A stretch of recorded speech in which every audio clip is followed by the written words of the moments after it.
to have the value proposition of that product. That will be shared with us. And then we will need to know what is your business model. How is this product going to make us money as a technology company? And then we need to be clear what are our costs and what are our revenues. Remembering that this is a product that we're going to be implementing on farms for farmers, but the farmers might not be willing to bear that cost. So you need to be able to show us how it's going to make sense to that farmer. You'll have 10 minutes to do so. You'll be challenged for 5 minutes, and then we will have a 5-minute period where the judges will also be able to judge what you have shared. Who's making the presentation for the champions team? Champion, you had a CEO. Is your CEO ready? Your CEO is MIA. Is he here? Okay, we'll move to, as champion are getting ready, let's move to the second team. Yes, come, go ahead. Sorry? No, don't come down. Come. We need to use our time well. Please come and represent your team. If you have other members of your team that you'd like to come with you, please come. Let's have the sheets put up. They're not? No, we are all done. Everybody's done. Everybody's done. So I advise your coach to encourage you to come. Okay, let's get Powerhouse. Let's go.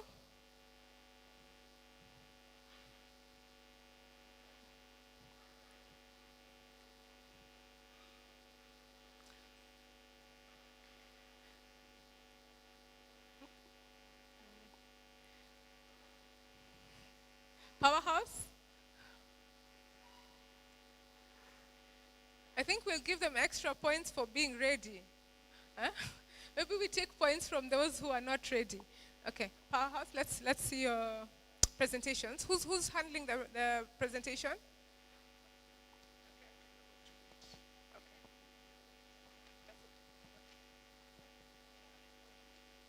Okay, so hello everyone. We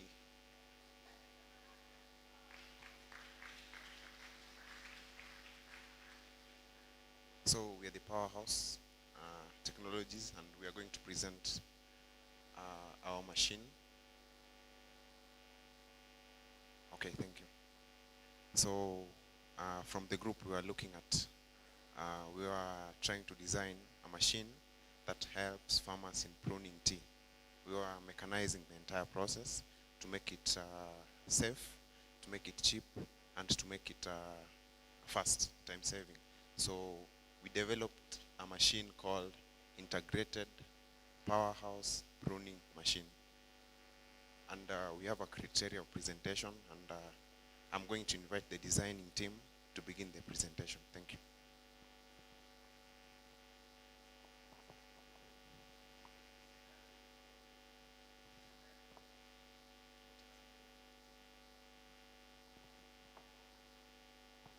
Okay, we were given a case scenario of a farmer in Limuru owning a tea farm. So the problem was the process of pruning tea. Okay. Which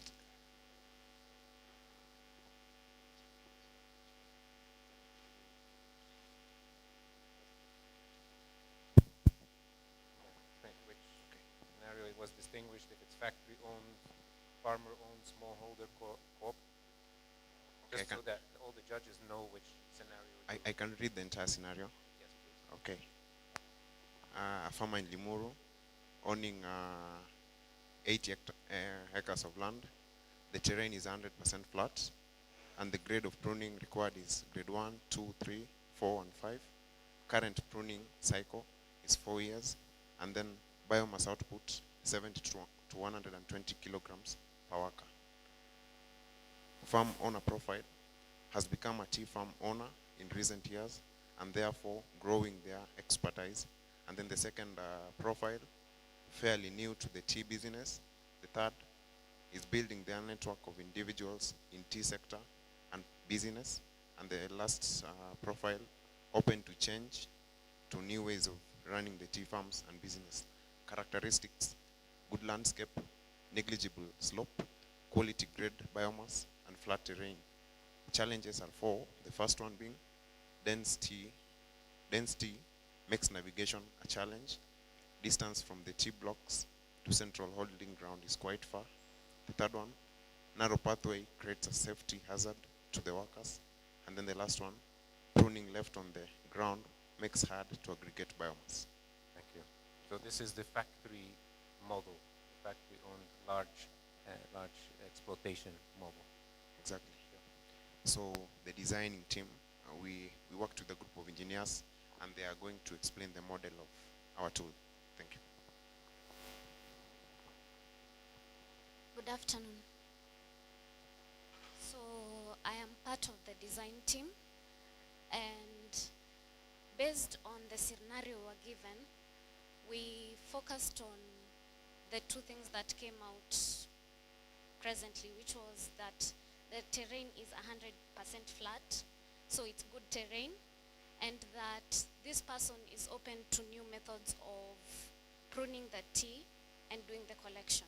So what we decided to do is look at the modern forms of pruning tea that are already existing, and then make a few minor modifications to suit this person's demands. So this is our design. I do not know if you can see it, but basically what we did is we took a pruning machine that did like one layer of pruning where you don't go side to side, but two workers can hold the pruning blade, and it just does the job once, and you produce a fine. Yeah, so you produce an even cut, because part of the things that this company is already known for is that it already has quality pruning. So we didn't want to damage the quality, but we also wanted to improve the process. So to improve the process, we decided to just use one blade that would cut out evenly, and you just do the job once, you collect and take it to wherever to the next stage. So in this particular design, we only added two things, a shield and a container, because one of the challenges of this farmer was that the navigation paths were too narrow, and that the collection of the prunings was hard to aggregate. That is the words that were specifically used, which means that the collection was not easy. So what we did is we just inserted two things, the shield and the containers. The shield to deal with the narrow pathways, because it opens up the pathways as these people are moving along the tea farm. The containers to collect the prunings, which were hard to aggregate.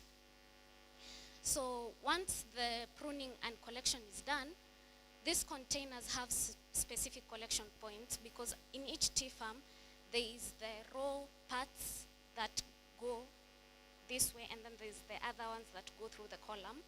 So at each cross path, we created a collection point to allow these people to dump the prunings so that they can be transported to the place where they either can be dried or sequentially just chipped.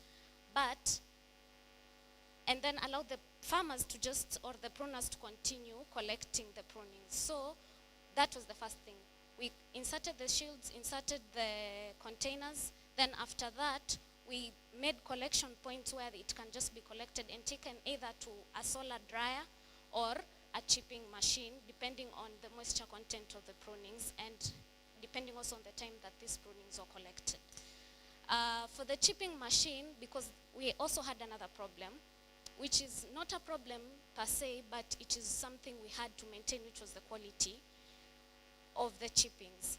We were taught to collect grade 1 through 5, which means that whatever we collect had to be of good quality. That's why we implemented a blade that cuts evenly, and then after collection, when it came to the chippings, we inserted compartments with sieves that allowed the chippings to be collected in terms of the size of the chips, so that when quality control is done, we don't have to go back and start sorting through the mess. Instead, the mess is already sorted out for us. So after the chipping and the quality control is when the chips are transported to the gasification part. Yeah, I think that's basically the system we've created. Yeah, I think the next part will be either the key activities or the cost, yeah.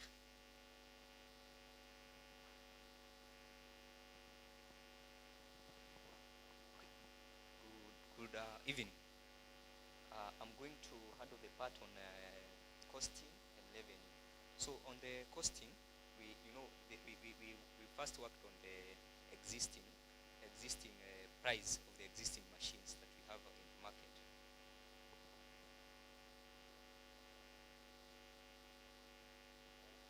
Closer, okay. Okay, we are going to work with we worked with the initial costing.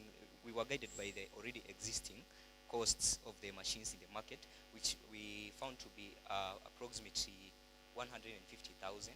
So we added our modifications cost, that is the labor of the engineer who will be working on the modification, to be around 15,000. Then we added the shields, the two shields to be approximated to be 5,000. Then we also costed on the bins to 5,000. Then it gave us a total cost of around 190,000. There's the included is the miscellaneous of 15,000. Then the total cost is approximated to be 190,000. Then if it's a technology company, maybe on revenue, it can maybe do the mass production and sell to other farmers, of which we approximated the cost of one machine to be around 250,000. That's giving a revenue of 60,000. Maybe the farmer can also decide to do the leasing for those farmers who cannot afford the machine. Yeah, that's about costing and revenue. Thank you. Okay, just what something on the modifications. We designed our machine to be powered by electricity. So the machine is electrically charged, and we were looking at the aspect of pollution, environmental effects of using fuel to power our machine. And we realized that electricity, because it's easy to charge the machine, and as compared to, for example, fuel, getting fuel in fields, for example, filling stations, is kind of hard. So we designed our machine to be powered by electricity. That is the reason that informed our decision on using electricity. And another thing, the aspect of pollution. If you compare fuel and electricity, fuel has an effect of carbon pollution, for example. It has effects on the environment. So that is why we decided on using electricity. And another thing that I will explain from the tool. Okay, thank you so much.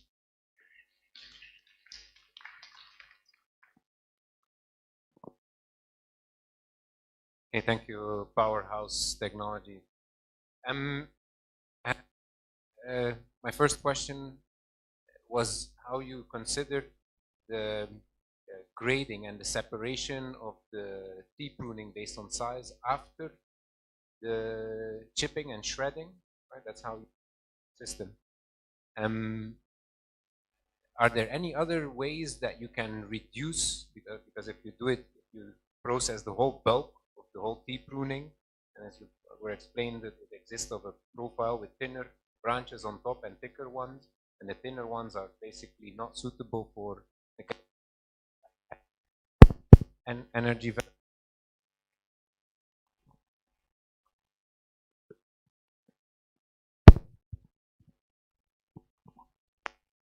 What other approach, instead of the grading after the size reduction, would you think, and which would save on volume, cost, and workload? So we had two options. We either had to so we had two options. We either had to reduce the size of the chips or reduce the size of the blade. So the other way is to change. You can change the blade to cut a specific size before it's chipped. So the prunings are cut in different sizes depending on the blade. Okay, and a double blade. Yeah. Maybe that's how. Okay, thank you. Leasing. I don't know who was describing the business model. Oh, you're there. What did you think about the cost of leasing per hour per day? What would it be to say for you as a company to make this whole setup for yourself profitable and affordable for the farmer? You listed all of the costs. Did you think about? You said leasing is an option, and it would be. Did you think I need if this machine has a maintenance and service cycle of this much, we need to say make back the investments? So I can answer on that. Please. So leasing, yeah, was a consideration. In considering this difference, there are some of clause which are so we can use one key form. Usually just for a day, an easy machine to use. So maintenance and operation is quite easy from. With some training workshop, you can work out of that. A ballpark figure, is it 1,000 shilling per hour per day? Is it 5,000? Did you think of it or not? I'm curious. For figures, yeah. We were still calculating the exact figures. Sure. Thank you. Last question, for sake of time. You said electricity would be the power source for this mechanized pruning, aggregation, the bins as well. Is this with a power cord? Is this with a power cord, or is it a battery? Is it the battery? Yeah. So what do you estimate in terms of amperage your battery needs and the size and the weight of the battery? Will that, for saying operating at least 1 hour, how will you outcompete fuel with battery powered? Okay, the whole idea was about, okay, currently in the current world, we are having a situation where in the 22nd century we are having electric cars. So we were, for example... And how much do those batteries weigh, my friend? Yeah. How much do they weigh? And this is mobile, handheld unit. So how much do you think, just from own approximation, is this a 5 kilogram battery? Is this a 25 kilogram battery that would be needed? Okay, depending on the size of our machine, the size of the battery would cost small. So roughly it would cost around 15 to 20,000. Not the cost, the weight, because you have people carrying this weight. 5 kilograms, 10 kilograms, 25? Okay. Compared to the initial machine powered by fuel, battery of course would be lighter than having a tank in a machine, for example, using a fuel tank. Machine powered by fuel. The battery pack only. Or around, approximately around 8 to 10. 8 to 10 kilos? Exactly. Okay, thank you.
Good evening. As my team sets up,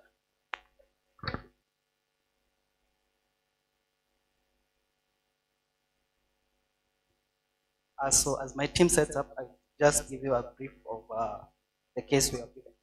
So our farm is a gardenia tea farm in Limuru. It's 20 hectares, so it's quite small. 90% of it is flat, so just 10% is sloping. The farm is new to the tea farming business, so he's more susceptible to changes, and he's looking for networks to other people involved in the tea industry to do this work. We decided to go with case one. We actually did something more. So the initial task was to harvest the prunings after they are done. So we don't think that would be good. So what we've done, our team thought about what about to do the pruning as well as the harvesting at the same time. So you don't have to employ a pruner and then someone to go again and collect and harvest. So we have done a prototype or a drawing of the same. So this is our integrated system, our machine. It has a good, I'll explain it. So this, what we thought about, in a normal tea farm, we were told to work with a width of about 2 meters. We don't have 2 meters. So we have set up something. Have you ever seen a tea harvest? An automatic tea harvester. So two people just carry along the lines, and then they drag. So we have combined, we have used that existing technology, just modified it a bit. And actually we have used its biggest disadvantage is that it harvests out of chaff. So that is not a problem to us. We actually need that.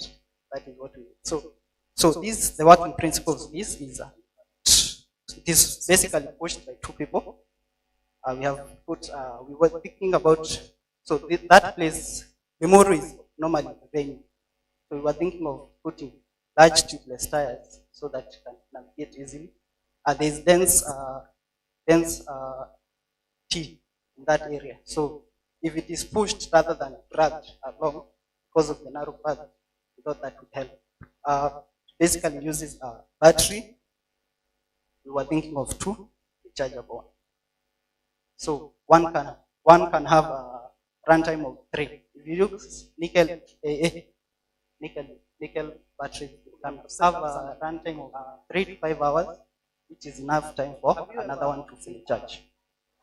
Basically, we also have the blades. We have not found a size. I think we can have a custom one. But the blades, basically, as you push, they cut, and then as more and more is being cut, they basically push. So we have at the back, and then we have an open door at the back. So this was about a challenge that was stated in the task. So the place, the tea farm and the central hold is a bit far. So taking all the actual biomass to the place every time is full, harvest will be a problem. So we thought about having bags, large bags, incorporated in this. So after it's full, you empty it, continue pruning. Then when you're done, that way you can take it. You can take it all back. And then, so what the persona or personnel to work with this, basically talked about one expert, pruner, knows the work, and then two persons to two casual workers to sort. I'll give the next person. Continue. Thank you. Good afternoon. So I'll be taking you through the section of proposition value, and with my team I looked at the kind of customers we are going to sell the product to. And we found out we were going to sell the product to tea processing companies, agricultural research institutes or institutions, and agricultural equipment suppliers, the ones who normally supply some equipment and machine to the farmers. Also, we came and find out that our product is going to be affected by the competition, and we managed to identify global markets to be the main source of competition and other research institutions, because I believe as much as we are trying to solve the problem, there are also other research institutions elsewhere trying to solve the same problems and reduce injuries.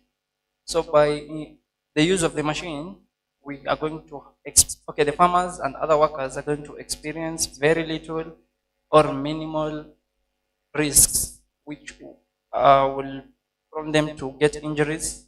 So by using the machine, they are likely to get minimal or no injuries at all. So that is going to be a benefit to the farmers and other workers. Also, another emotional benefit the farmers is that, and also other workers, they will have a reduced physical labor, because now most of the work has been mechanized, so they only require very little, they'll be only applying some very little skills, yet doing a lot of tasks. Okay, another important aspect was, why are we selling our product? Why is it important to customers outside there? So, the product is important in that it can save time in operation, in doing various operations in the farm, and it's also cost effective. I mean, it reduces cost. And the whole idea of reducing the cost of production, okay.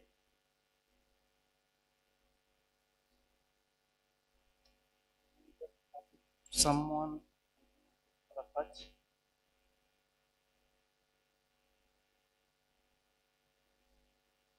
so according to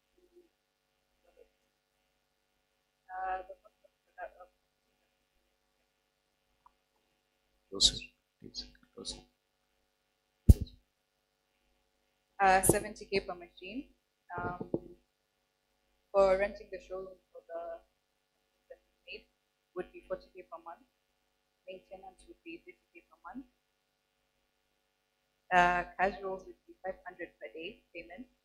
Experts is 25K per month. For the warehouse, we'll be buying a container and it will be placed on the farm.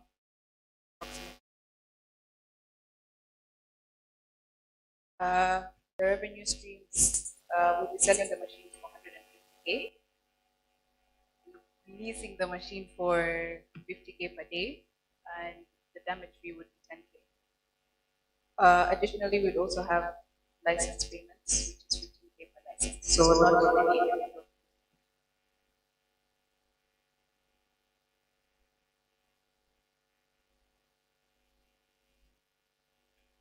I'll take you through the BMC model. We talked about the key activities, which include assembling, research and development, testing, and quality assurance, marketing and sales, and after-sales support. Our key customers are going to be the farmers themselves, the factories, companies, and cooperatives, whereby when farmers cannot afford the machines, the cooperatives can help them to break down the amount until they're able to fully pay the full amount.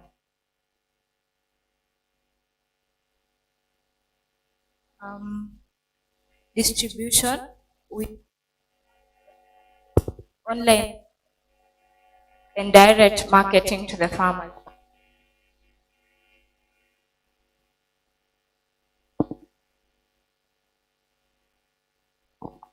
I didn't get the name of the group.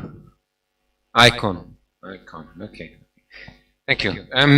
My first question is your choice for not integrating chipping or shredding system in your mechanized pruning aggregation unit? Is that was there a specific reason? Is it because to keep it lower cost? I understand it's 70,000. It's half the price of your competitors at Powerhouse. And is there a reason for it? And what is the trade-off? Because you said the carrying of the residue to a central site is rate limiting, takes a lot of time. So without the chipping integrated in your equipment, what is will the box, will the container be filled half or full with, say, biomass? Thank you for the question. So depending on the size of the farm, for now, in our case study, we had 20 hectares. That's not so large. But for larger farms, that's why we incorporated bags. But to answer questions more directly, the chipping, I like to tackle a task at hand. So what we did, the main problem, task one, was the collection, and then it is a problem collecting and then taking of them to a certain place.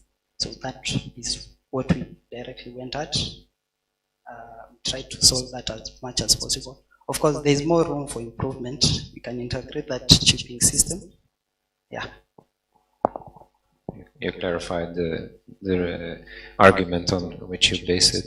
Yeah, I think with customers, first you said indeed like research organizations, farmers themselves, and then did I hear that right? The leasing at 50K per day? Can you explain for a 70K capital cost equipment, does the 50K include, I understand you had battery packs, is that unlimited charged batteries? Is the 50K comprehensive of that?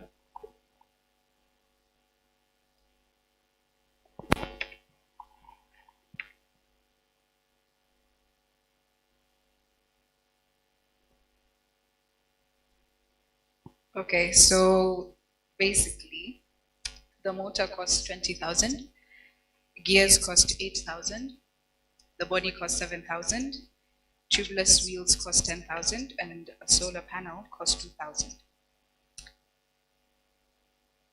Yeah, the damage fee that we're charging is only 10,000. So, if we're going to rent it for 50K, that means if you damage the machine, we can still fix it. If we do a price cheaper than that, we would be incurring losses and not gains. Yeah.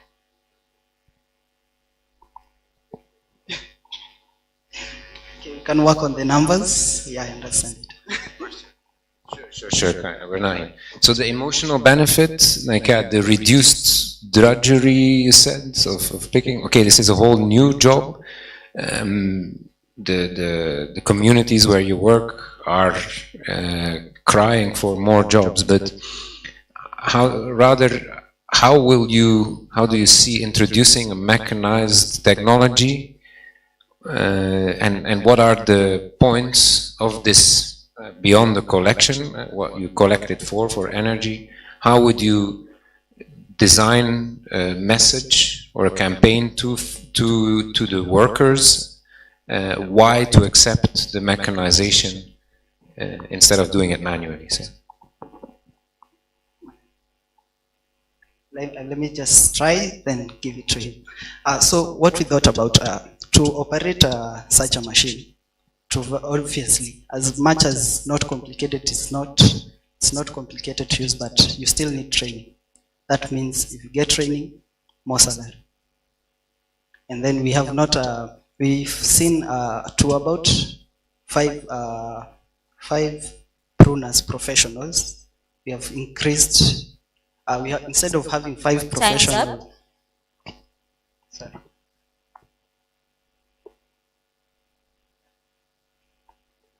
Time is money.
So I'm here with the Eagles Corporation.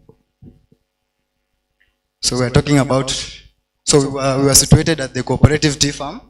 That was our research, that was our basis for the project that we are presenting to you today. Okay. The dimensions of the farm are 1 kilometer by 1 kilometer, which is 100 hectares in total. A fairly slopey land, not that slopey, but 85% flat, 15% slope. So a really nice terrain. Pruning cycle of 4 years, and output per worker, we estimated it to be 90 kilograms. Okay, so and the challenges that we were faced are navigation. So from the pathways brought about by the dense tea bushes that are present in the farm. Okay, and safety hazards, that is from the narrow pathways in the farm. Okay, so and distance from the tea blocks to the ground is a fairly far distance, but not that far enough.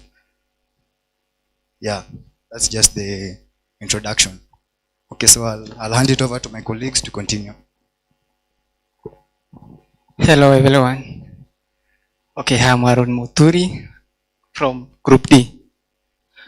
Our challenge, you consider the challenge of chipping plus the mobility, the location where workers were moving, where workers hand a long distance from one place to the shamba. So on chippings, we redesigned the chipping machine, observing the safety of the worker and the general output and the power of the machine.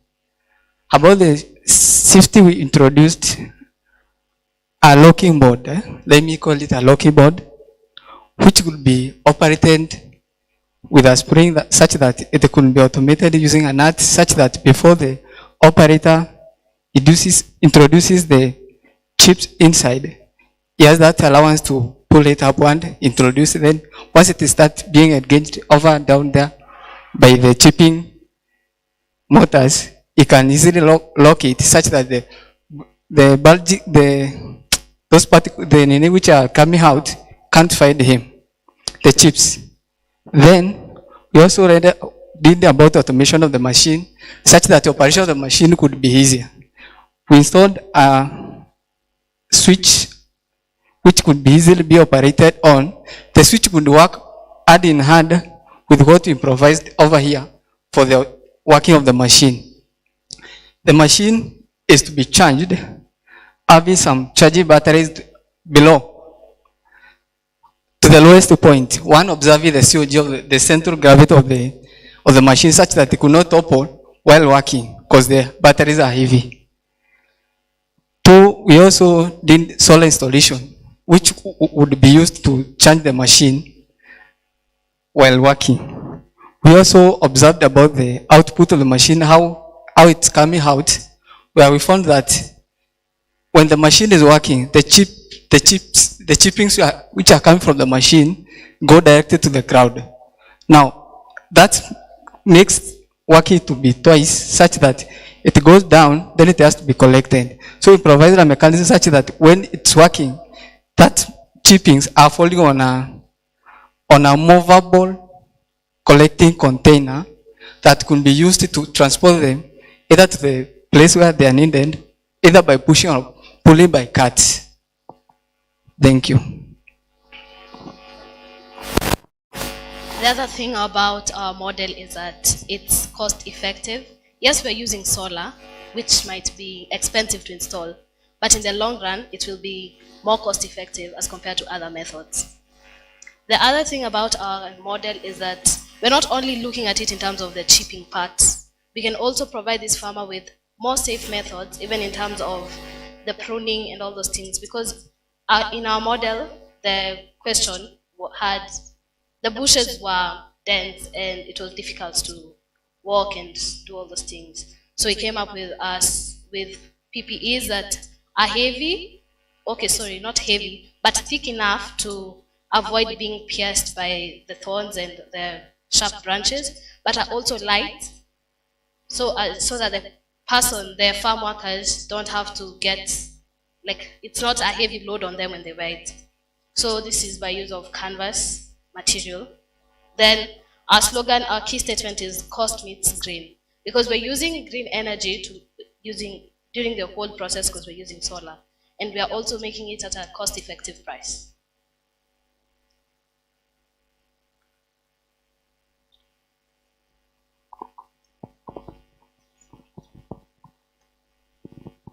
So the prices for assembling of the entire machine.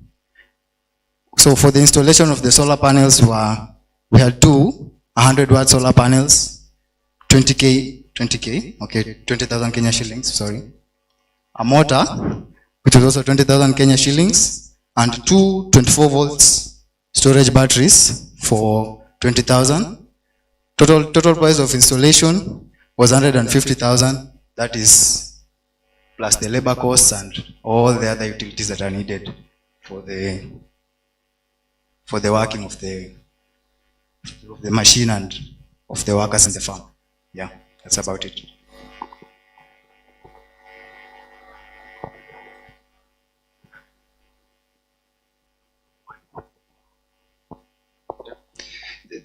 Please explain in your model the first steps, the removal of the pruning. Is that manual? Is that how you feel? I know you said you can offer additional services, but your starting offer, is it manual removal of pruning? And then the chipping is done at the central site? Or is it done in the tea stand itself?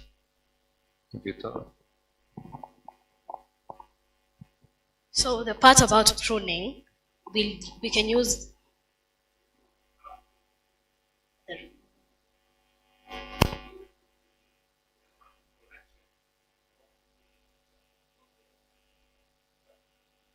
okay, the collection can be done manually, because at the end of the day, this is done manually.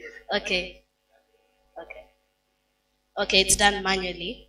Then, because this farmer already pays the casual work, the laborers constantly the whole year round, whether or not it's tea plucking season, we can use those same laborers and pay them when instead of the farmer paying the whole year, we can chip in as a company during the collection part and pay during that off-season period. Then the machine should be set up in our farm. There's a distance between the green there. There's a distance in between where there's the tea itself and the aggregation. Yes, so we can set up the machine there in between, so that it won't have to be moved a lot. Okay. On your machine, actually, the chute, right? The chute, which leads to the chipper and the blades themselves, is pretty long. How tall are T prunings? How many centimeters? And 10 centimeters? Yeah. I'll tell you 40 centimeters or so. So actually the pruning, it's not like a tree where you can, it's long and you can push it in. So don't you think this design, as you said, you want to mitigate, minimize risk, will it be easy for the prunings to be reaching the blades without being pushed in either by hand or by a stick? And does that affect your throughput capacity, how much you can run through the chipper per hour? And what would be solutions to actually make sure that you can process, if you say 90 kilograms per person a day and you put, say, 10 people there at work or 20 people, you're already talking of 1.8 ton. Will you be able to process 1.8 ton of tea pruning with this, and what could be certain designs or other equipment that can reduce risks or improve throughput? Okay, the question about the accessibility of the tea prunes to the process point. Modification allows, once you put the tea prunes, the operator makes sure that they are into the machine. Then once the process started, they have reached the motor. Okay, the blades, which are to cut, it closes such that, because it's a rotational operating stick. Yeah.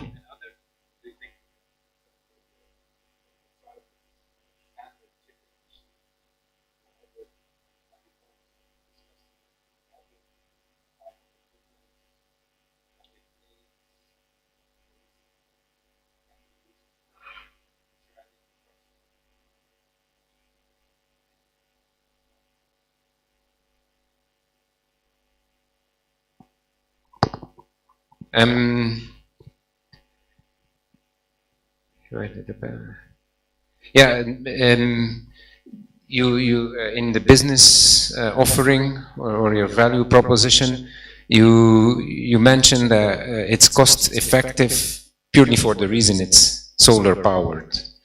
And okay, I liked how you went into detail about the costs of the solar panel, the battery.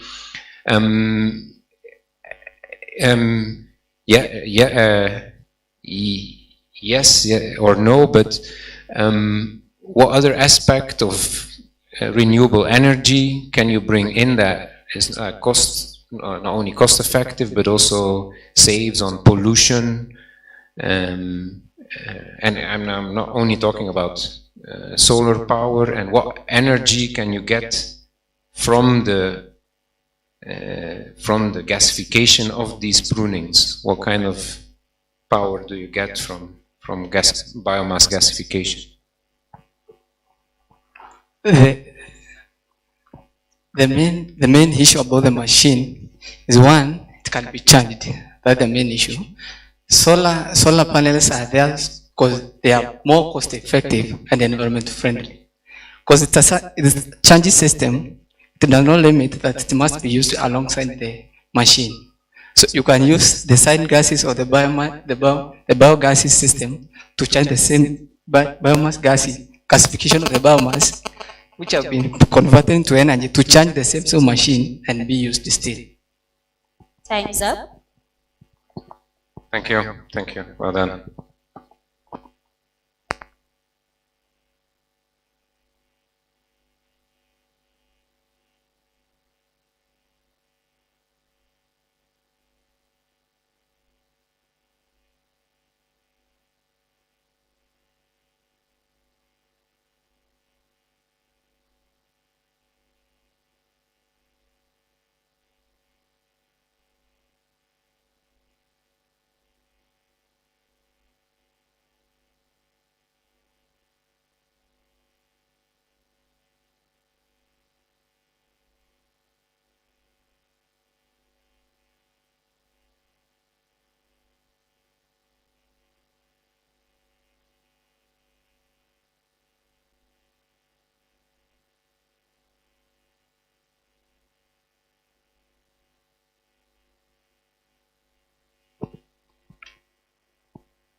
evening, everyone. So my name is Ambrose from the Champions team. So as they finalize on pasting, we were having a case scenario from Mugundua's farm. Mugundua is an experienced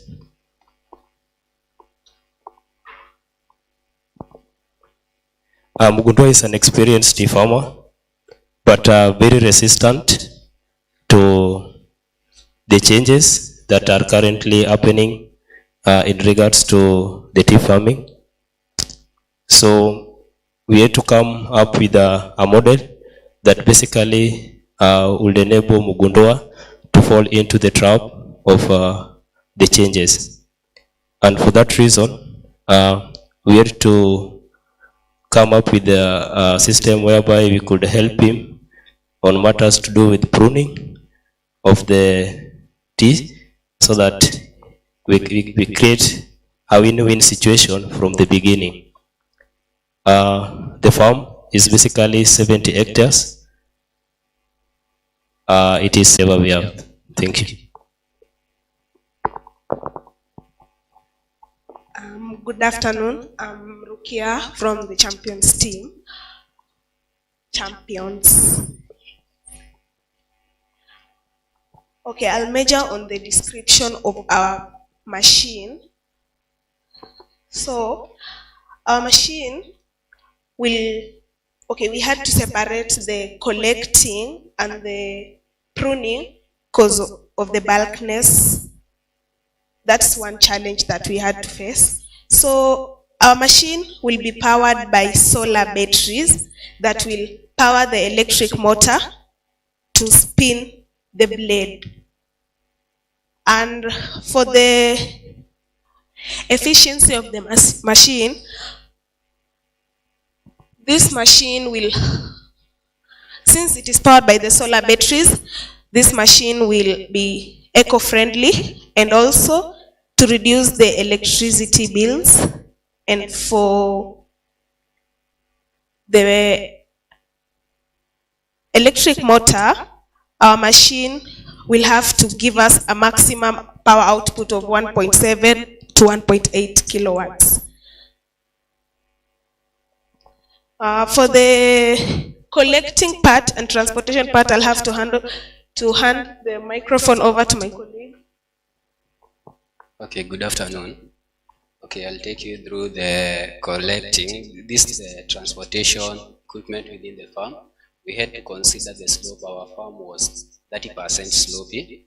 The farmer was resistant to change because he's an experienced farmer, so we had to bring in a systematic change, not a radicalized one, so that he can accept it. So after the pruning, we had to bring in the transportation. This is a transportation, so like you can see, we had designed such that in consideration of the narrow pathways within the tea farm, so the wheels, we had to bring them closer, and then the carrying board, so it can move, like let's say these are tea bush, and another tea bush, this is a pathway. We had to bring in the wheels here, then here we put the board, the carrying board, so that it can move above the tea bushes.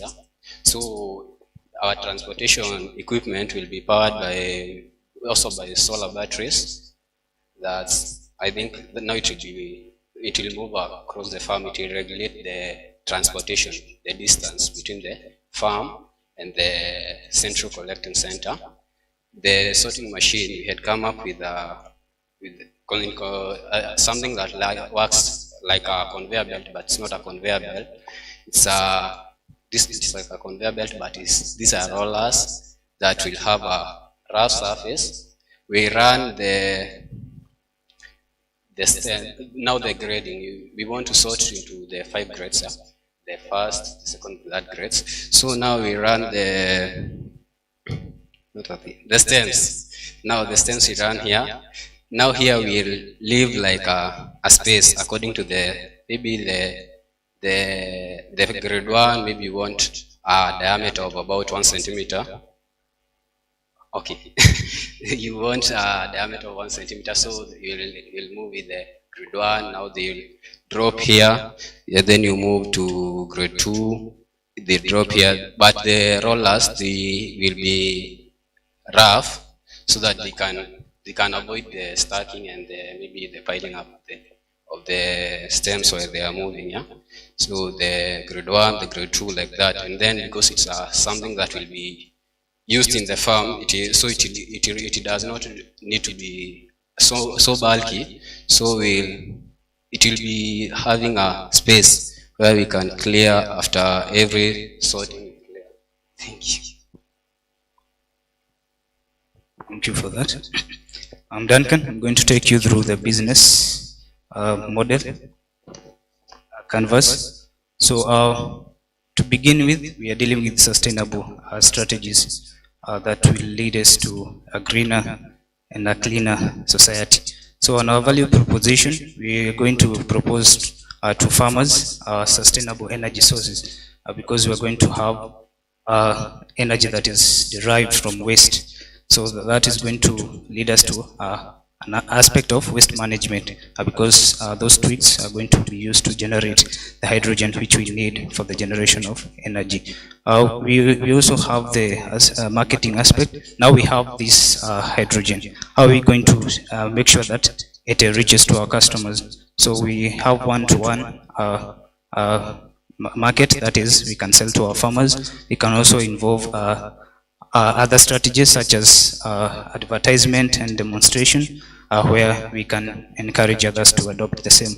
So on the distribution, we have direct sales, and we can also involve partners such as Kerea, which deals with renewable energy. For our customers, we have majorly the tea growers, which will make our basic customer base. On the impacts, we have the environmental impacts. When we dealing with waste, we reduce the impact of heaping of this waste, which generates a lot of greenhouse gases. So we are going to have an eco-friendly environment, and also on the social aspect, we are going to have a lot of people involved in a generation of this energy. So we are going to create some employment. Thank you. Yeah, I'm Alex. I'm going to take you through the cost and revenues of our project. So concerning the cost, the machine, as you can see, the machine is having different parts. So we will collaborate with our partners. We are going to collaborate with the different partners to come to ensure that the machine is delivered to us in a cost-effective way. So we calculated the sum of the machine to be 70,000. The total cost will be 70,000 of all the parts of including the solar panels and every component of the machine. So the machine will, being that will be working with our partners, the machine will be maintained on regular basis. That's concerning the cost. So we will have no problems of the maintenance of the machine. And concerning the revenue will be basically the selling of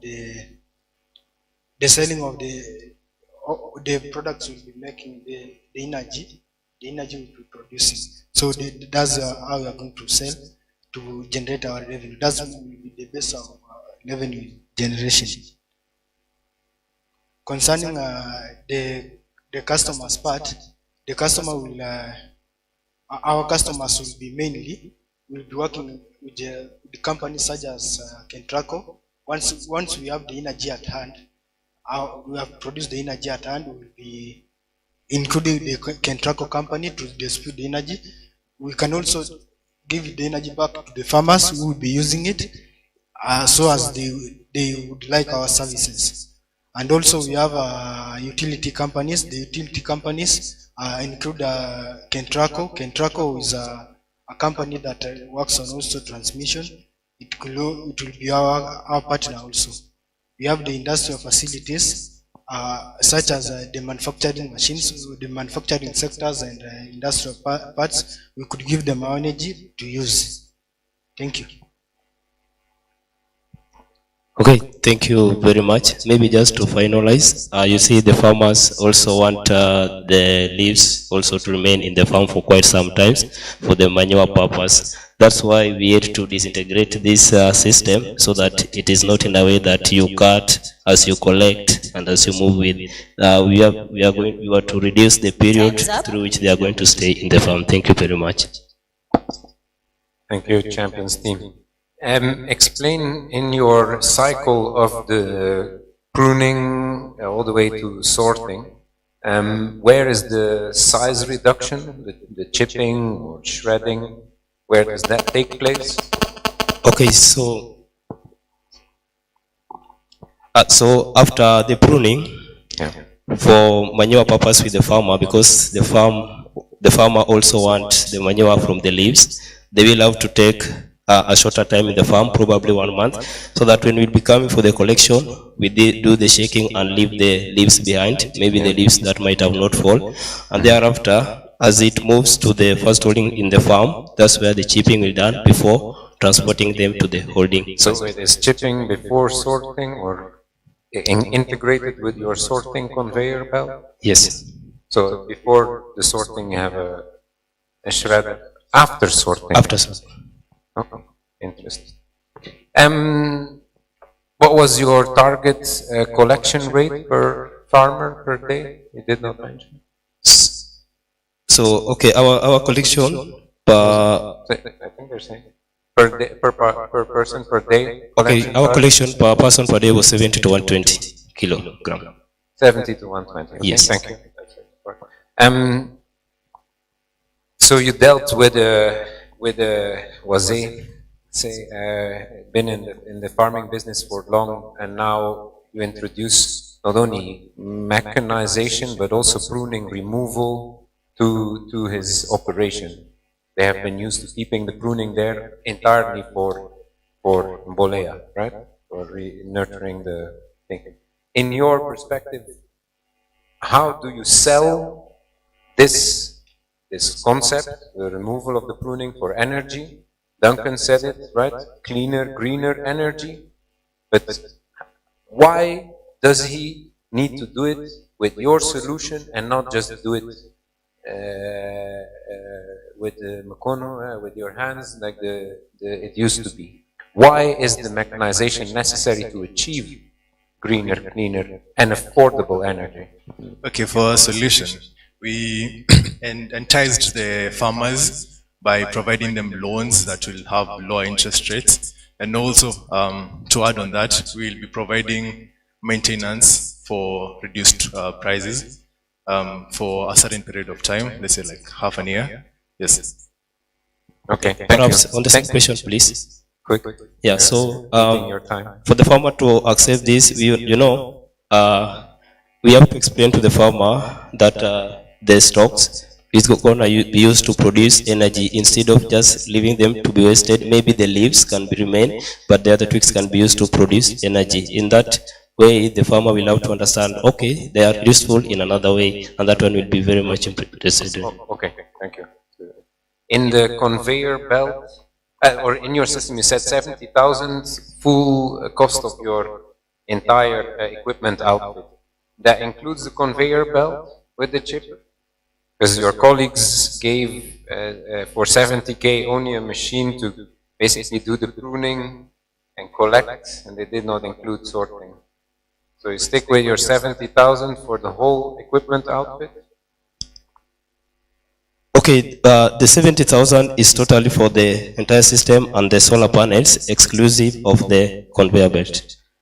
Okay, and how much would the conveyor belt be then? Is it you're selling one the cap of the ball pen, and then you're trying to sell the ball pen at a higher price. How much for conveyor belt? Perhaps the total cost, inclusive of the conveyor belt, will be around 100,000. Okay, thank you. Or if there's still time, you said Kentraco is the off-taker of energy, but what you're marketing is equipment for pruning. So who are your main customers there. As for us, we were saying because you'll also deal with the after the production service. But you didn't sell a gasification unit. You sold. No, but now we'll be looking for the market that is for the gasification. Yeah. Okay.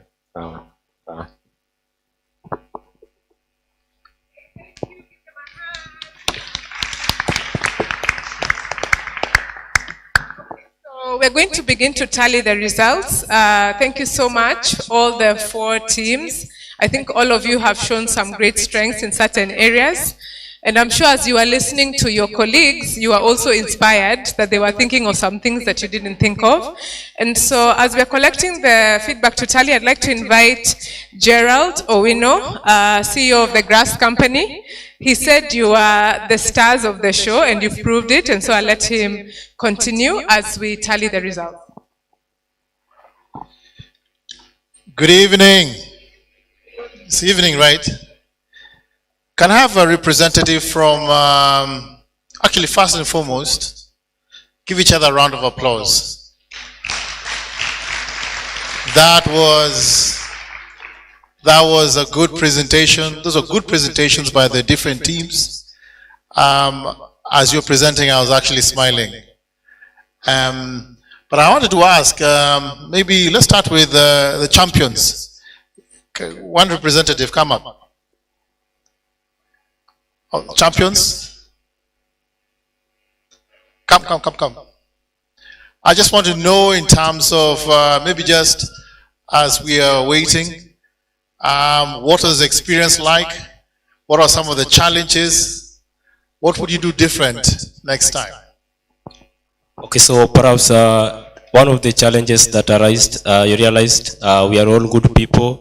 Understanding of the question, digesting it, as a team was a little bit difficult because each and everyone was having an idea for himself on the same, but we had to integrate and bring it into one thing. So that was one of the major challenges that we faced as a team, probably. All right. I'll take that. But you managed to work together as a team. You had a short time, yes, but you came up with something. Thank you very much. A round of applause for that team. Then you had Icon.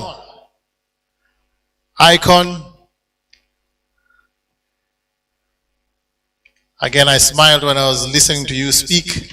Again, how are you guys feeling after the presentation? Is there anything that you think you should have done better? What was the experience like?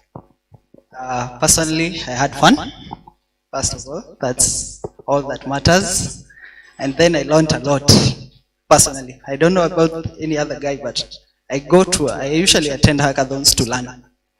And I have done a lot of that today. So thank you, organizers. As for the challenges, the major challenge was time. Time. I think if given a whole day, every team will have come here with something, even a prototype maybe. So time was a major challenge, but nevertheless, we gave it our best, and we are happy about it. Yeah, thank you. Round of applause for that team. The challenges were there. Time was a factor, but you guys did well. Good job. So which was that team? Which is the team that had this very difficult farmer? Ugunda. Was that Ugunda? That was you guys. All right. Maybe this team. So Eagles, yes. Those are Eagles. Eagles, come up. Can I have a lady coming up?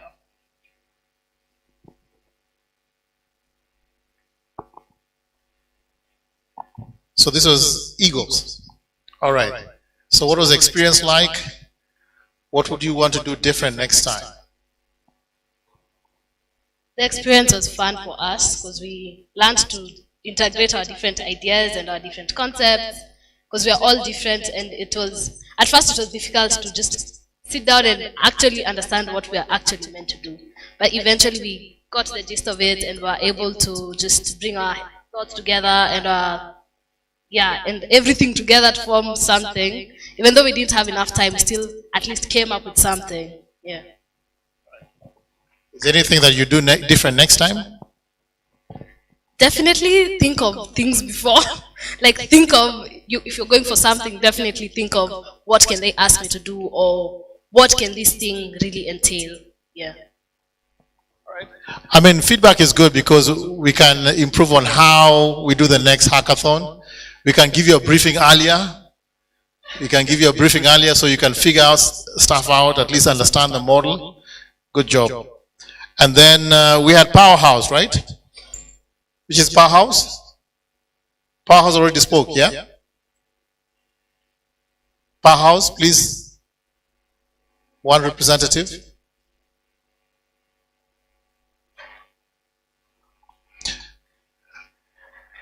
So as you guys are coming up, you talked about learning. Learning never stops.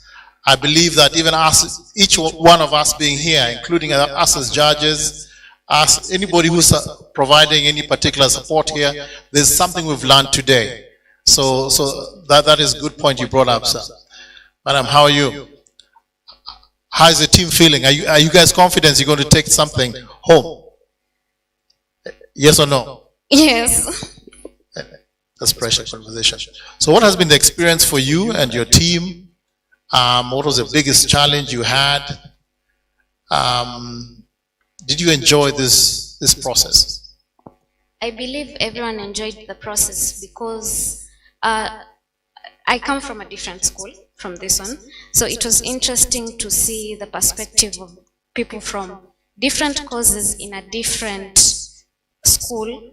And it was easy for me to also learn how to work with people who come from very different backgrounds when it comes to academics. So it was interesting to see the ideas that were given by people who come from different causes, because you know, when you come from one cause you expect one thing, but then when you listen to the ideas of people you realize that there is more that you can learn each and every single day. All right, thank you very much. A hand for the team. Round of applause. You talk about diversity, that we come from different places and we can all contribute to solutions. So thank you very much. Did I leave out any team? All right. So where's Samantha?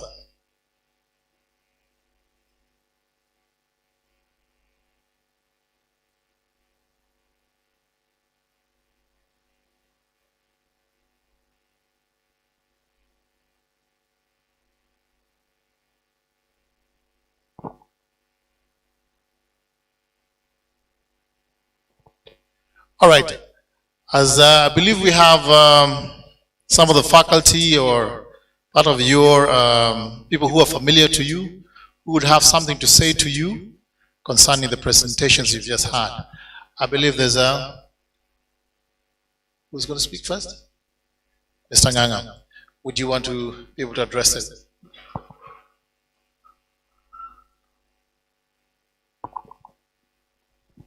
Thank you very much, Gerald. Thank you very much to the organizers, to the teams. You did a very good job, given that I understood that you just got your briefing this morning. So to respond to that could not have been as easy. As you were describing the challenge, it sounded like our farm. It's called My Lily Farm. It's actually 70 acres. You know, nice, good, flat terrain. So it sounded like, and I hope you're not talking about me when you're talking about the difficult farmer, but the one who likes innovation. But maybe just to add just some food for thought, being a farmer and from a practical, point of view. One, just to understand that when you do this pruning, when you're thinking about these machines of yours, pruning is actually done at an angle. You don't cut like straight like this. You have to cut at an angle because if you cut straight, there are diseases that actually come in. So I don't know if any of you address that problem. It has to, so whatever machine you have, it has to cut at an angle. So that's one challenge that you'd have using the machines, and that's why a lot of people do it by hand. The other thing that you do every year, it's a 4-year cycle, but every year you change the level of the cutting. So You start maybe at this level, then you keep going down every year, and then the fifth year you come back again. So again, just food for thought as you're thinking through about your technology. The prunings are actually food for the tea. In other words, when you prune, say the year that you prune this particular block, you don't have to put fertilizer because that pruning is fertilizer. So what you have to ask yourself is, how are you going to put value back to the tea so that you get a good crop that year? I know, like I say, it's a challenge you're just given this morning. You're not tea farmers, and you responded to that challenge very well, but just something to think about. And another challenge that I would like to give maybe to the university in general is the industry itself is struggling. The reason is because of the tea that we produce. It's called CTC tea. It's a normal black tea that you drink with your milk and sugar. But the world is moving away from that to specialty teas and orthodox teas. That's where the market is moving towards.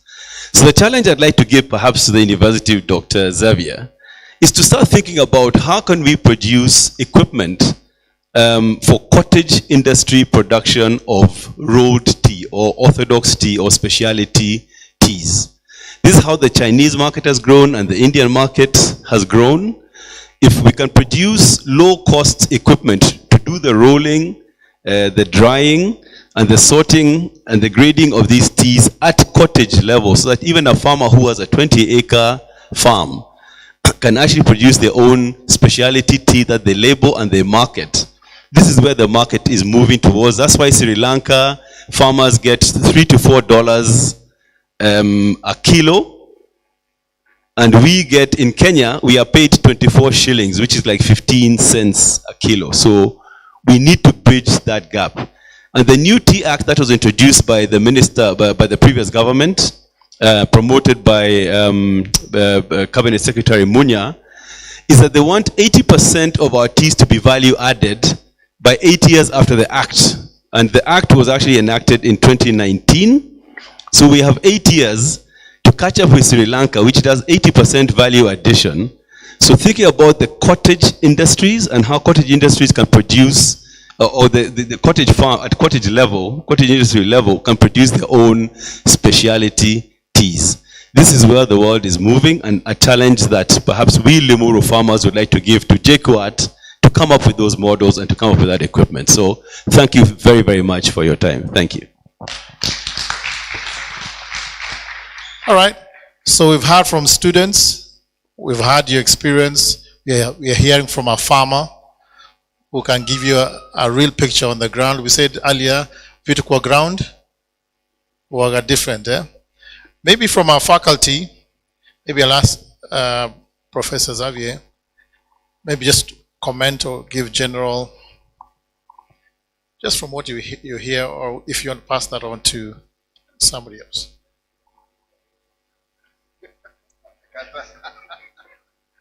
I mean, we're all learning, isn't it? So there's been a lot of exchange of information, and there's more. But what's your observation so far? Well, I would say this being like the first technical hackathon we have had, it was both a learning process and also an innovative one at that. You notice even we had to go down outside to kind of challenge our minds on how do we assess you. But then there are certain fundamentals that make or break the results that you can get from any hackathon. What basically you are doing is what I normally do a lot in terms of generation of new ideas, novel ideas. And it is that you have a group that is of diverse nature, not just all engineers, but people of different outlooks. And this one creates the kind of innovativeness you noted. One of the challenges that was not coming out very clearly was the problem identification. You notice all of you are making the same, you are making an equipment, right? All of you are making an equipment. But I think it was only, one group that came out very clearly to me what was the problem they were trying to solve. So the very basis, the entry point is to identify what is the problem am I trying to solve. And notice I use the word what. That keyword, what.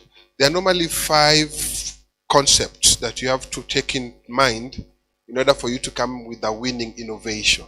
You have to answer the question of what. Yeah? You have to answer the question of why. Yes? You have to answer the question of when. Like you see, he mentioned quite some very interesting things. He mentioned that the pruning is done like once every 4 years. So what would stop you from asking yourself, why don't we do, if we are using that machine that is collecting the prunings, why don't we do that just before they do the cutting? You get, meaning now you don't need a machine to do the cutting. Are you getting? The when. The other thing is the what. What are you going to do? And then lastly, the how. So these 5 components, if you get them correctly, you end up with a winning innovation. But in general, in response to the question he asked, I found some of your innovations were pretty interesting. They were thought-provoking.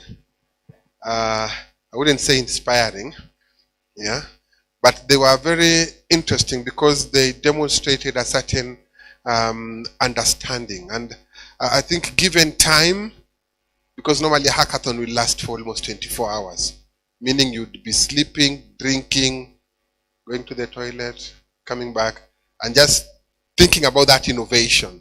Normally it goes for 24 hours to 48 hours. As we did it for only, I think, 2 hours, yeah? So if in 2 hours you can generate that kind of inspiring thing, what would happen? This is a challenge, eh? What would happen if they were to go for a whole 24 hours? What kind of things will you see?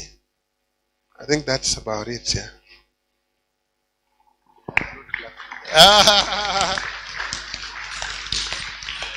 All right. So we've heard from you as a student, we've heard from a farmer, we've heard from your faculty member, maybe from a scientist. Maybe just a last comment from a scientist. That scientist is not me, but Dries. What are some general observations before, because the results are in? Which team thinks they're going to get it? Can I hear a shout for the team that thinks they're going to get it? Yeah, that's most likely. Can you hear a shout for the team that is going to get to win this? Okay, they're consistent. Can I give you one more chance? Can I hear a shout from the team that is going to win this? All right. All right. So, Dries, what are some observations you had? We know you asked quite a number of questions, but what are some of the other observations you can add? What are lessons we can take away as students in this journey? What can we do better or different? Thanks, Gerald. No, I think the concepts and the solutions that were proposed and presented were the ones that we also broadly had in mind for the specific scenarios. Again, I congratulate you to want to have come. It's just an invitation. You don't get nothing more than a introduction to a new technology. So yeah, you'll be remembered as the first ones to have touched on carbon negative energy and farming solution. I don't know, and I can't stress it more. The intention of this entire exercise is to bring carbon negative energy to Kenya and make His Excellency the President has said that he wants to make Kenya a net exporter of carbon credits. Who has heard that? Yes? Tea the tea sector and many other agricultural sectors are a huge engine for that industry. Again, how do you run that? Is through energy. right? The carbon credits, whoever tells you, oh, it's the new gold, over time, the prices will come down. So we have to peg it onto energy. And I was asking a few times, how do you message, how do you convince any farmer, be it a very forward-thinking person like Njoroge here, or someone who has been in the business and is like, I don't want to venture into anything new. It's actually that the mechanization is necessary, and mechanization or whatever solution tailored to the farm say characteristics, typology, is because we need to achieve a collection target and a delivery to the factory that meets that actually is cheaper than currently grid electricity, and that's not easy.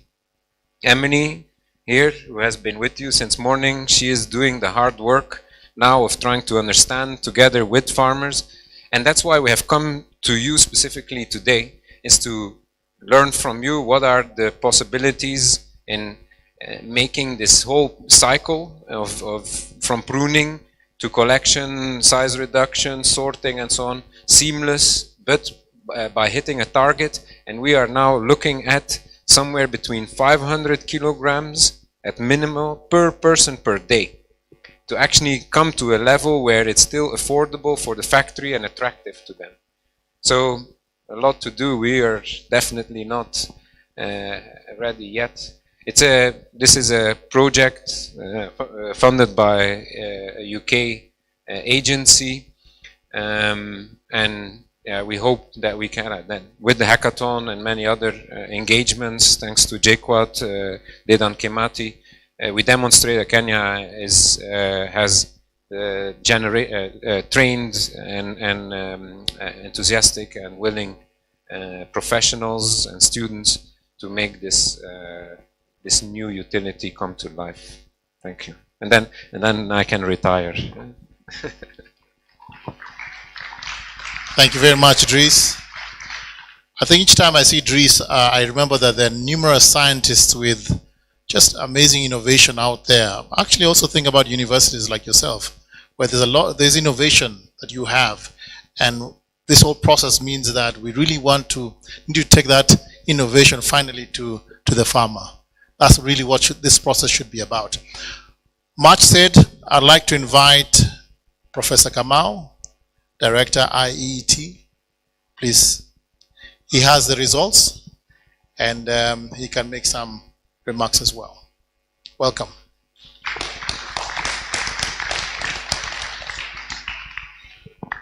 So thank you so much, Gerard. I think I want to congratulate the teams for thinking too fast, actually, because it was surprising. Perhaps you don't know that even as judges, we didn't know the problems you are dealing with.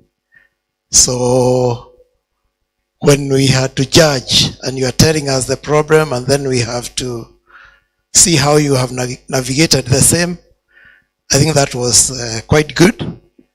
I also want to thank the organizers of this, the Grass Company, for making this possible.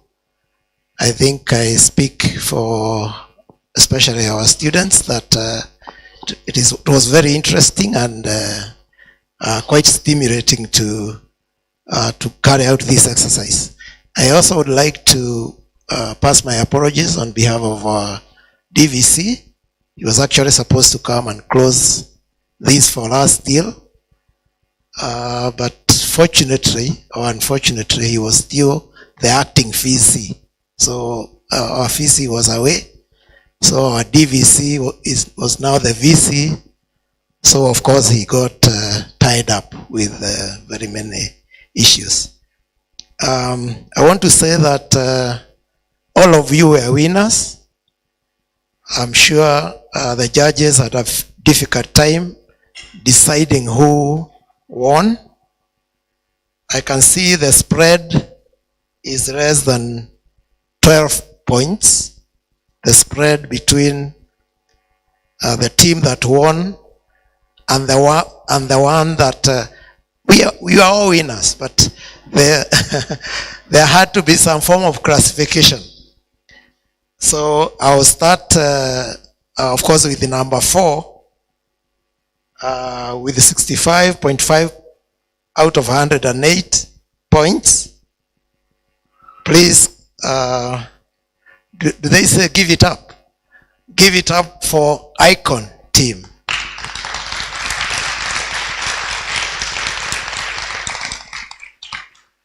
And with the 69 points out of 108, give it out for Powerhouse.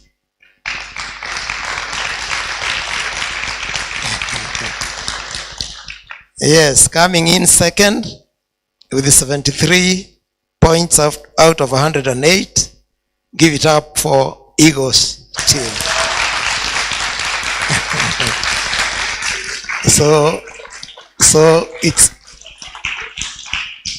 it's quite obvious that the champions are also champions with 78 out of 108. So the champions have carried the day. But I want to say that we wish to congratulate all of you for the different ways that you dealt with it. Some of you were lucky, some were unlucky, even depending on the problem that you are dealing with. I think once you are dealing with a difficult farmer, it might also it is difficult also to get solutions for that particular farmer. So I think even the value of the problem. So we are gifting. Yes. So the first runners up, that's Eagles. You can please come up and receive your gift. First runners up. You can you'll do a photo op at the same time.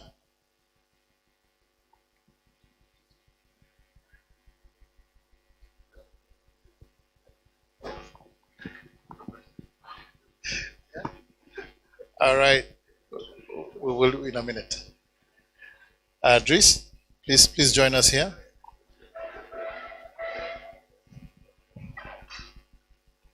Please. All right, you've done a good job as first runners up. So you have a team leader who's going to receive this on behalf of the team. You've done a good job. Congratulations. We are proud of you. You articulated your problem. You proposed a solution. You worked together as a team. Good job. All right, you can have your seats. So now we'll call the winner.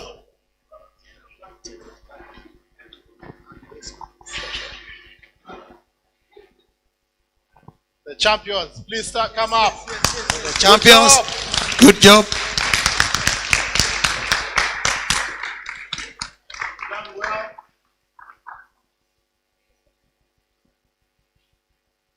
So give it up for these great champions. I don't know who chose the name for them. It was prophetic, eh? I think it's very good articulation, very confident. You guys gave your story. It was good participation for the team. Good job. Yeah, congratulations.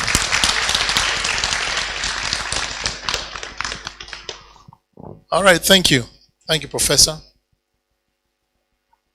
We're going to ask probably, just as we're done, if we can have, again, a photo op with the judges. Each team has a photo op with the judges, please. It'll be a quick one. Is that correct? Yeah. But, yeah, that's good. Then I'll invite Xavier.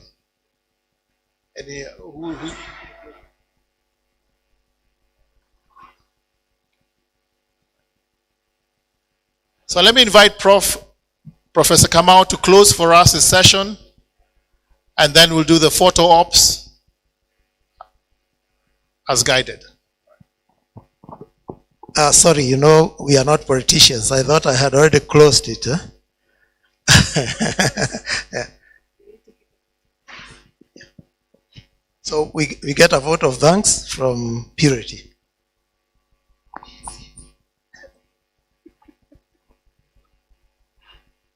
Good evening, everyone.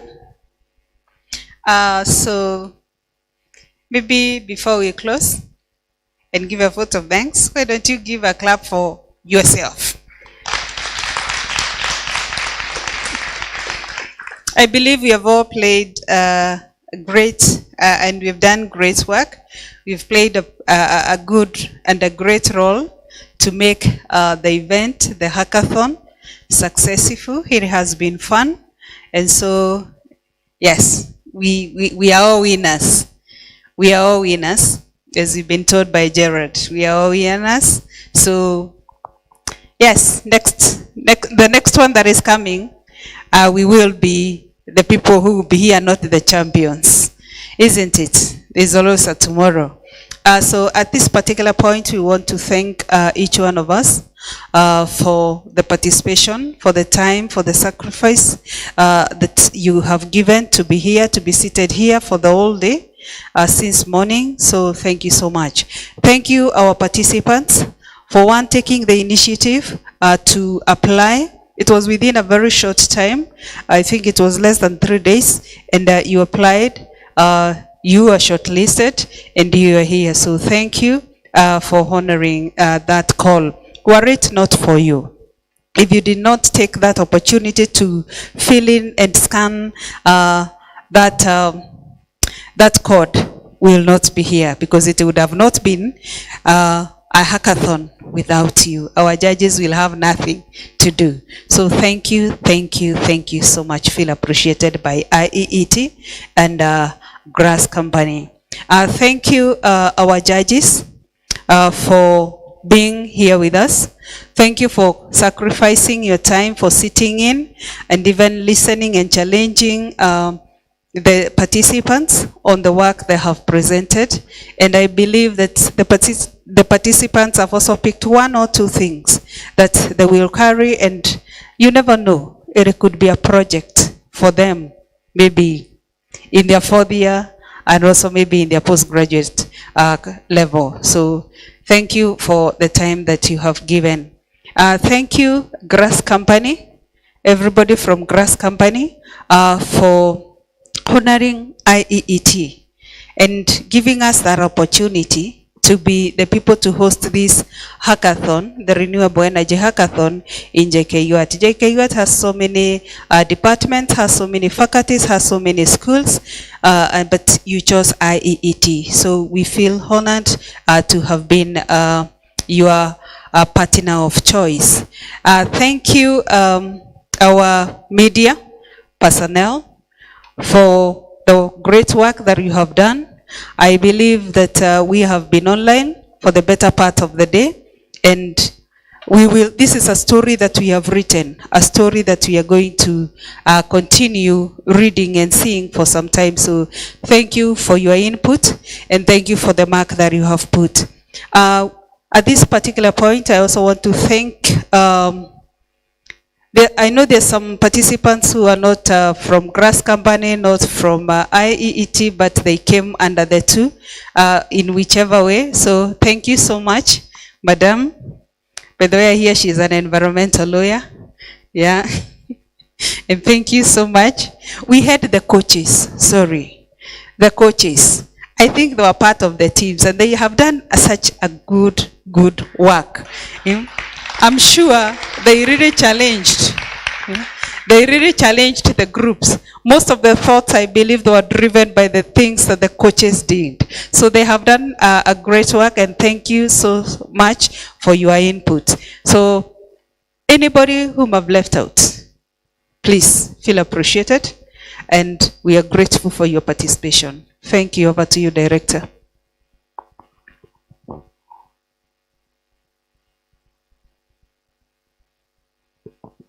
Thank you, Purity, for thanking us. I think we have all been thanked now. So Um, I think I'll just say that we are happy as here IIT that this event has taken the turn that it has.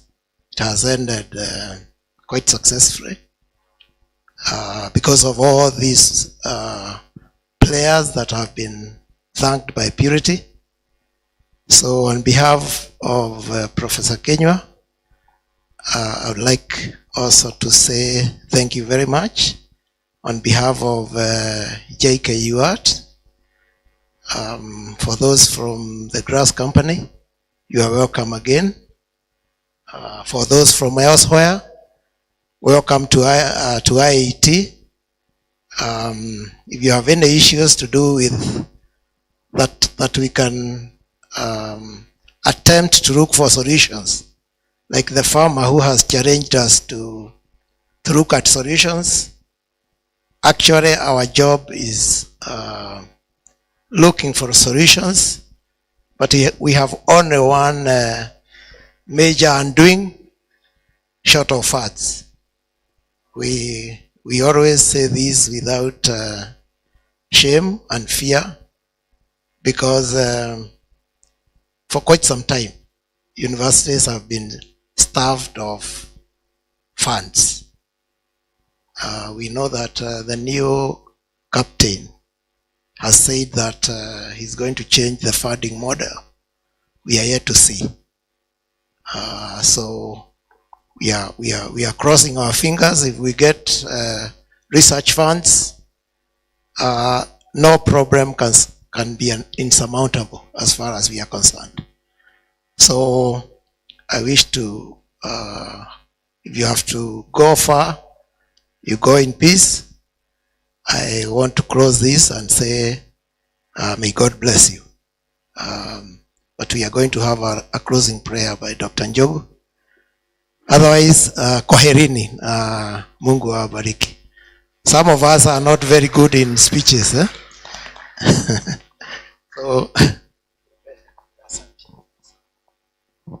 So thank you very much, Prof. Let us stand up and pray. Lord, we come before you this evening, dear Lord, with a lot of thanksgivings because of making this our event successful, dear Lord. We have been planning for it, but you have perfected, dear Lord, for us. We believe our students have benefited, the company has also benefited, and IET and the university has also benefited from this project. We pray, Lord, that whatever goes into the minds of the people in terms of advancing the renewable energy technologies and adoption, dear Lord, that, Lord, you make it the best for this republic of ours. Give us a good evening, Lord, as we depart. We pray for journey masses. Some of us are going to use vehicles. Others are going to travel far distances, dear Lord. We pray, Lord, that you get each person to the destination they came from. And when they get there, they find the peace that they left. This we pray, shortly and believing in your Son, Jesus Christ. Amen.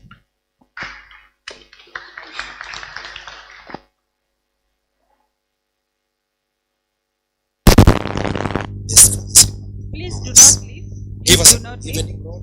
We are taking a group photo.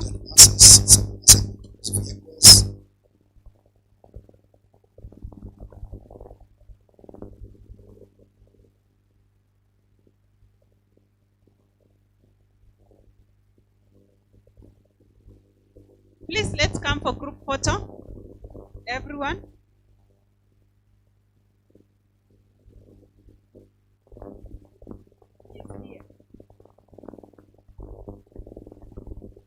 Yes, we can. Participants, please.